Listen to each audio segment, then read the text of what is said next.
Batman, the Dark Knight of Gotham, is an orthopedic surgeon's worst nightmare. And I'm gonna prove it to you in only a few minutes. Listen up, everybody. I have some news. Hey interns, I'm Dr. Chris Raynor, and I am not your everyday ortho. I teach you about injuries, orthopedic surgery, and medical topics in a way that's easy to understand and entertaining. Today, I'm gonna show you why I think that Batman is an orthopedic surgeon's worst nightmare. I'm gonna break down some of the injuries from a Batman movie to illustrate my point. Not that I'm a pessimist or anything, but any night that the Dark Knight is roaming around town, the Gotham City Emerge is gonna be busy. And the orthopedic surgeon on call is going to be earning his salary, most definitely. Given that Batman generally doesn't kill criminals, you wouldn't think this would be the case, but he always seems to find creative ways to break his opponents. But enough of the chit chat. Let me just show you what I'm talking about. Here are 5 major injuries that prove that Batman is, in fact, an orthopedic surgeon's worst nightmare. At least when he is on call, that is. Let me know at the end what your casualty count was. We'll compare notes and I will see if you were right. We're gonna be taking our information from a scene from the movie Batman vs. Superman. It is a fantastic scene to break down because there are a lot of bad guys available to be broken, and here Batman is very busy doing what he does best. Keep in mind that during this scene there are several opportunities for Batman to be injured as well. But here I'm only gonna focus on the injuries to the bad guys.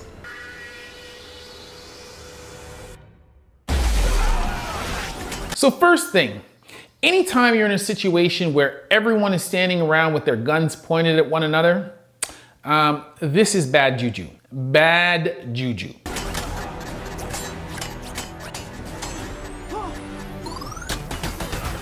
Not sure about the strength of these charges, but even if they were only comparable to firecrackers, which I am almost certain they are not, you would still have multiple people with burns, hand fractures, and possibly even amputations of digits.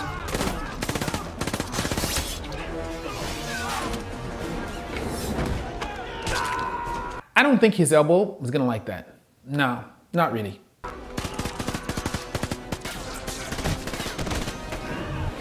That is gonna end up as a shoulder separation between the collarbone and the acromion at the very least, if not also a clavicle or collarbone fracture.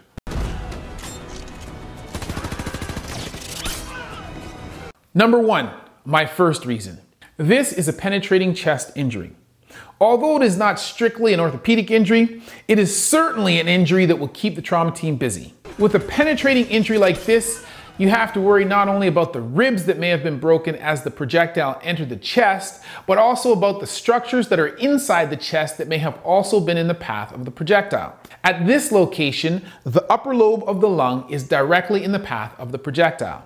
And this type of injury would result in entry and exit wounds through the upper lobe of the lung. This would likely cause injuries where either air or blood could escape the lung, but is still trapped inside the chest cavity, pneumothorax and hemothorax respectively. If the baddie was really unlucky, he would have both air and blood trapped in the chest, a hemopneumothorax. Of course, at this level, the projectile would also fracture the scapula, or shoulder blade, a thin triangular plate-shaped bone on the back of the chest wall. With luck, this would only be a small hole through the scapula, but in all likelihood, this would cause the thin scapula to shatter into many pieces, many of which would be likely too small to fix. Wait, am I on call here? Yo, I'm not fixing that. And to add insult to injury, Bruce Wayne finishes this bad guy off with some good old blunt trauma to the chest, which could potentially break even more ribs, which could cause a pulmonary contusion, or bruise to the lung, or even a flail chest where multiple segments of ribs are broken in more than one place and are floating in the chest wall. This guy is definitely going to keep the trauma team busy. Reason number 2. Getting forcefully kicked in the side of the head while being suspended upside down from the ceiling is gonna hurt, and is probably not the way you were thinking of spending your Saturday night. This baddie is quite likely going to suffer a cervical spine injury from the lateral bending of the neck associated with the kick. Both cervical spine fractures and cervical dislocations are definitely on the table here. If these injuries are unstable, it is possible that this guy could end up a quadriplegic, where the function of both his arms and his legs is compromised. If he was particularly unlucky, he would also have suffered a skull fracture in the side of the head in either the parietal or temporal bones. Whoops. Now, it is generally true that Batman does not kill the bad guys, but I guess that accidents do happen and that occasionally a bad guy or two finds themselves in an unsurvivable situation. Certainly this situation with the grenade is not going to end well for the baddies in the corridor. But I guess that since it was the baddies that activated the grenade in the first place, it wasn't really Batman that killed them. They technically off themselves. So I guess that takes the Dark Knight off the hook for the moment. At the very least, we are talking about forearm contusions here, but quite possibly forearm fractures as well. Generally speaking, this is the mechanism by which transverse fractures of the ulna, also known as a nightstick fracture, are caused. I wonder, if a nightstick fracture is caused by Batman, can we call it a nightstick fracture?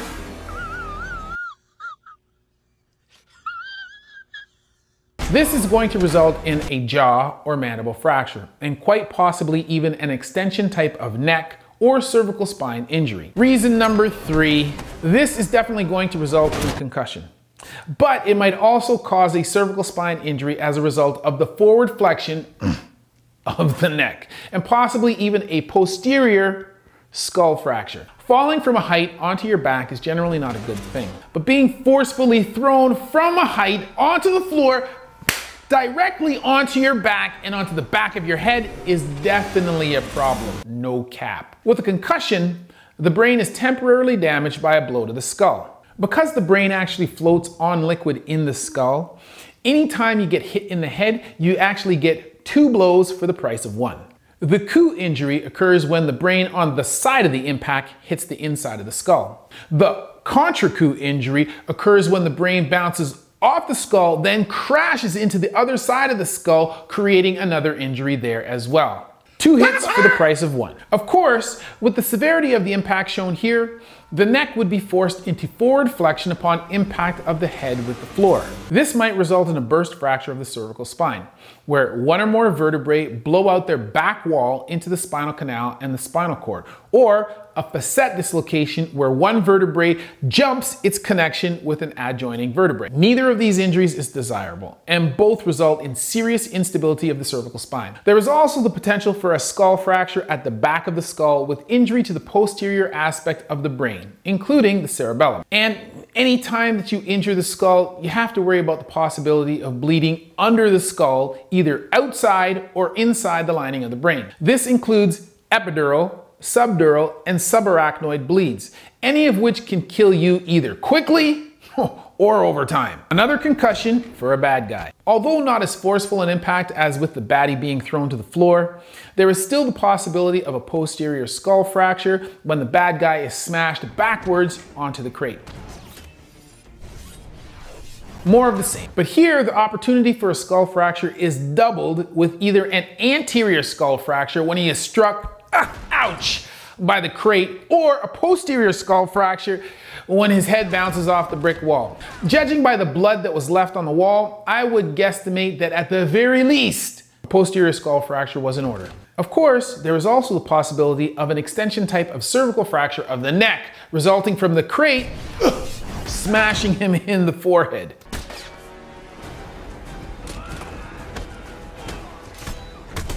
Here, everybody is getting bruises or contusions for breakfast, and nobody is allowed to leave the table until they eat everything that is on their plate. And if bruises are not enough, Batman is always happy to upgrade your meal with a jaw or facial fracture, even if it is not on the continental breakfast menu. Anytime that you forcefully extend the elbow in this manner, you are likely to injure the elbow, the shoulder, or both. Given that there was no wonky angle at the level of the elbow or shoulder, it is likely that here, the elbow and shoulder were only sprained with relatively minor injuries to the supporting ligaments. While he might not need an orthopedic surgeon, I hope that this bad guy's health insurance plan has robust coverage for physical therapy, because my man is gonna need it. Now this is a non-orthopedic injury. I am not fixing that. You cannot put a plate or screws on that. Likely a few facial fractures here, if not at least a few loose chiclets. Reason number 4. Falling to the ground is a common mechanism of injury to the extremities. Wrists and ankles are often injured when people try to stop themselves from hitting the ground in an effort to protect their heads. But using your face to protect your hands or feet is definitely not the recommended approach to minimize injury when being thrown to the floor. This baddie is definitely likely to suffer a facial fracture, a Lefort 1, 2, or 3 variant. He is almost certainly going to suffer a concussion of major proportions. But those might be the least of his concerns if he has an extension cervical spine injury that leaves him a quadriplegic. This type of mechanism could result in a variety of cervical spine fractures that include an extension teardrop, a posterior arch C1 fracture, a posterior atlantoaxial subluxation, or even a hangman's fracture. Either way, none of these are good and you don't want them for Christmas. Between the facial fractures and the cervical fractures, this bad guy is going to be spending a whole lot of time under the care of the trauma team and is going to inherit a crap ton of orthopedic hardware as a result of his injuries. Concussion, definitely a concussion for the bad guy. Quite possibly even an intracranial hemorrhage or a bleed inside the brain tissue. Yo, and don't even get me started on Batman, but that is a topic for another day.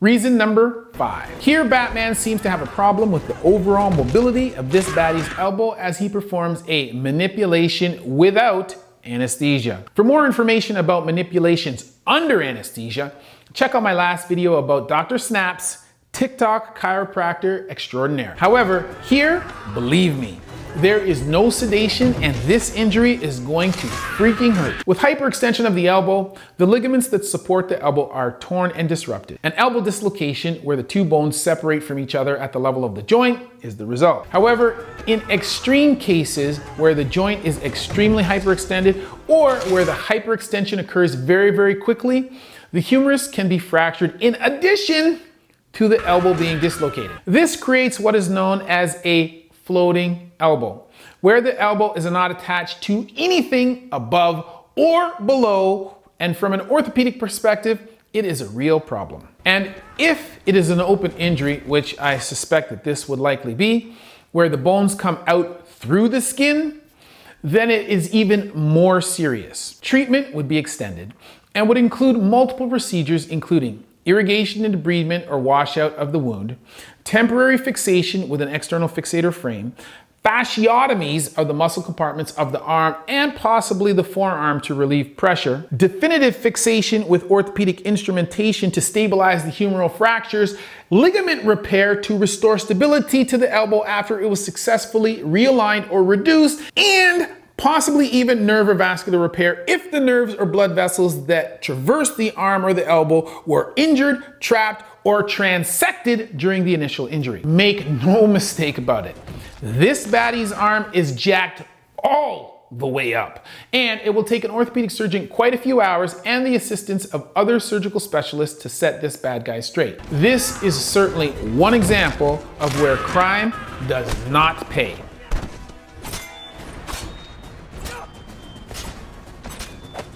Facial contusion. Yo, another concussion. And just because that wasn't enough of an injury for the bad guy to remember Batman by, some penetrating chest trauma for good measure. Actually, come to think about it, with concussion, there is a good possibility that the bad guy will have some retrograde amnesia, where he forgets events that occur prior to his injury. So there is a good chance he won't even remember what happened. So in that case, it was a good idea for Batman to follow up with the penetrating chest trauma. That way, the baddie will only have to look down at his chest to see the scar to remember that he was skewered by the Gotham Knight. Well played, Batman, well played. And to cap off the henchman beatdown, Batman finishes with a forceful toss that would likely result in rib fractures, scapular fractures, intrathoracic or internal chest injuries, and possibly even a spine fracture. Not bad for 4 minutes of work. So what was your score? How many casualties did you count? I counted 17 at 1/4 playback speed. If you counted something different, let me know. So that is why I think that Batman is indeed an orthopedic surgeon's worst nightmare when on call. Thanks for watching. I will see you for rounds next week. And as always, that's been a word from Dr. Chris, not your everyday ortho. Just a flesh wound.